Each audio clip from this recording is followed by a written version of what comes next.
Pemirsa, balik lagi di PTV Show, ngobrol sling tapi nggak bikin boring. Jelas nggak bikin boring, why? Karena kita kali ini benar-benar belajar ya namanya ilmu kehidupan ya, dimana kemudian kita di usia muda sedini mungkin harus bisa mengukir prestasi. Ini nih adalah catatan untuk para rekan-rekan saya di luar sana, teman-teman, adik-adik semua begitu ya, bahwa kalau di usia muda itu bukannya waktu untuk bermain-main, tapi di sanalah kemudian sesuatu harus kita tanamkan sehingga di usia lanjut nanti kita bisa menuai hasilnya. Nah, seperti Farhan tadi, walaupun memutuskan untuk keluar dari dunia atlet yang awalnya dia sangat bangga, menjanjikan dan sebenarnya masih terus sangat menjanjikan sangat ya dia. Banget. Sangat, tapi dia kemudian bisa memilih dengan yakin satu langkah yang berbeda dari rekan-rekan yang lain adalah untuk menjadi seorang pelatih. Karena bukan hanya puas menjadi seorang atlet, tapi bagaimana bisa menciptakan atlet. Wow, luar biasa.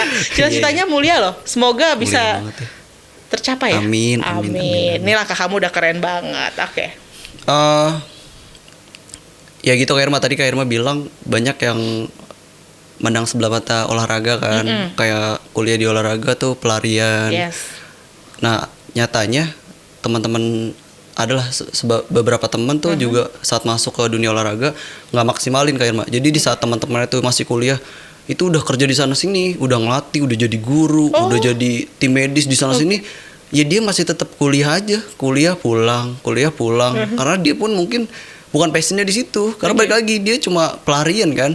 Maka saya mau ngingetin buat ya adik-adik yang masih SMA atau yang baru lulus, maksimalin lah dimanapun kalian berada gitu. Kalian mau kuliah, ya walaupun banyak lah kasus-kasus yang ini sebenarnya disuruh orang tua Kak gitu. Nah, benar. Ya. Kamu juga gitu nggak? Pernah ada hambatan gitu nggak? Nggak pernah Kak, tapi dimintain tanggung jawab. Saat itu pas udah semester 2 mau kan di semester 3 tuh kan pembukaan pendaftaran baru. Ayah tuh maunya daftar polisi, daftar ini ikutan dinas. Saya kayaknya ada deh kayak sejam tuh di mobil cuma ribut ngomong itu. Saya ngeyakinin kalau percaya bisa gini. Oke. Kayak biar saya hidup di passion saya gitu loh. Karena menurut saya pekerjaan yang paling enak adalah hobi yang dibayar. Betul. Nah, dari semua orang pasti mau kayak gitu ya, tapi bisa meyakinkan ini gimana caranya? Sulit sih. Itu debatnya lama kayak setiap hari tanya, besok daftar ya, besok daftar. Terus terus ya suruh masuk imigrasi lah apa. Saya bilang, "Pak, saya kuliah di sana walaupun cuma ada 3 tahun, lulus ikatan dinas.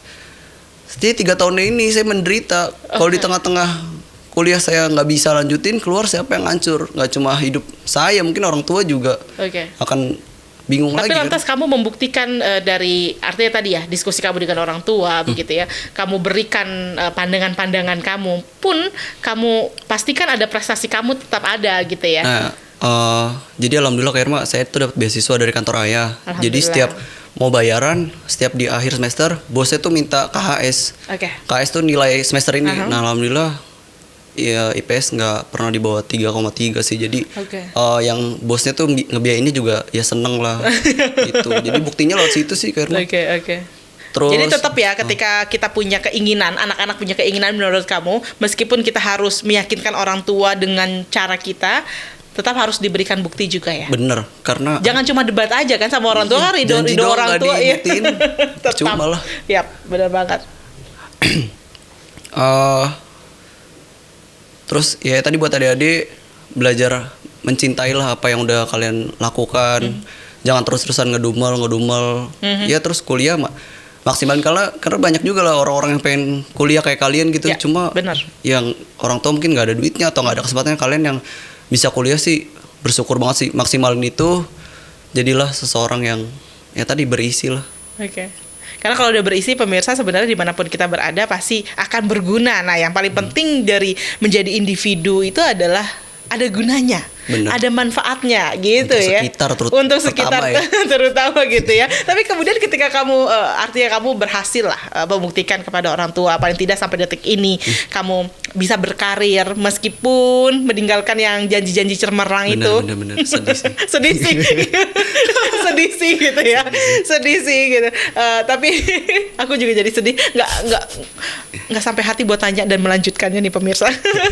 Sedih sih, tapi kamu membuktikan dengan cara yang lain. Bener. Apa manfaatnya bisa dirasakan oleh lingkungan kamu? Nah gini Kerma, mungkin ya turunan dari keluarga ayah itu ada darah guru lah. Nah jadi sampai sekarang tuh Kerma saya kan sekarang kuliahnya di sport science. Oke. Buat jadi guru tuh agak sulit. Nah, saya tuh rencana pengen S2 ngambil pendidikan, saya pengen jadi dosen karena saya terus pengen apa ya, pengen ngasih ilmu lah ke orang-orang gitu loh. Saya nggak pengen ilmu tuh di saya doang. Mungkin salah satu alasan ngelatih itu sih. Dan saat ngelatih juga yang diamalin ya nggak cuma ilmu olahraga, mungkin ya ilmu disiplin juga, mungkin terus tentang attitude pertama. Karena saya jadi atlet ataupun ya dimanapun kalian berada, kerja nomor satu attitude lah. Betul. Itu penting banget. Itu ditanamin di klub saya di Jakarta Utara sekarang sih. Itu attitude nomor satu. Karena di Jakarta Utara terutama itu apa ya, mungkin kacamata orang-orang tuh Jakarta Utara berandalan lah, inilah. Jadi ya itu bos saya tuh kan wilayahnya juga gitu. Jadi itu sebenarnya jadi tantangan buat kamu kan. Nah itu bos saya tuh pengen berdakwah, cuma nggak lewat, kan zaman sekarang kalau ayo pemuda kita ke masjid, itu nggak ada yang mau. Nah dia mutusin buat dakwah lewat sepak bola dan futsal. Nah saya sekarang di situ yang ngamalin lagi tujuan beliau. Setiap latihan tuh yang diutamain ya attitude kalian. Terus ke orang tua juga, ke temen, ke pelatih. Itu penting banget karena jadi sampai sekarang jiwa apa ya, mendidik itu sampai sekarang masih terus sih. Bahkan salah satu cita-cita pengen jadi dosen. Ini semakin menarik pemirsa, dari atlet sampai akhirnya kemudian sekarang menjadi seorang pelatih begitu ya. Nggak puas sampai di sana, punya cita-cita lagi menjadi seorang dosen. Nanti kalau misalkan sudah lulus sampai jadi seorang dosen, kita ngobrol lagi di sini ya. Berbagi lagi sama pemirsa semuanya begitu ya Farhan ya. Oke Farhan, terakhir apa yang ingin kamu sampaikan? Mungkin ucapan terima kasih kepada orang tua tentunya, dan juga semangat bagi adik-adik kamu yang masih sekolah. Ya terima kasih pastilah buat kedua orang tua yang udah selama ini selalu support, selalu doain, selalu biayain, semuanya lah. Makasih buat semuanya. Terus buat adik-adik, kalian berdua tuh punya juga bakat gitu di dirinya, cuma harus kalian maksimalin lah, biar menjadi seseorang juga. Untuk para murid-murid kamu? Buat pemain. Pemain. Namanya pemain ya? Buat para pemain. Buat para pemain, jaga terus attitude kalian di dalam lapangan maupun di luar. Semoga apa yang kalian cita-citakan tercapai. Amin ya rabbal alamin. Jadi kegagalan apapun, karena kegagalan itu adalah sebuah keniscayaan, tidak bisa kita hindari, tapi harus kita hadapi. Lantas bagaimana kita mempersiapkan diri agar selalu siap menghadapi kegagalan yang bisa saja terjadi. Nah, yang penting semangat ya, Farhan ya. Tetap happy, tetap bahagia, dan ciptakan kondisi nyaman di sekitarmu dimanapun kamu berada. Terima kasih Farhan sudah hadir di sini, memberikan motivasi dan semangat buat kita semua. Semoga kamu juga sukses dengan semua cita-cita dan urusan-urusan kamu itu ya.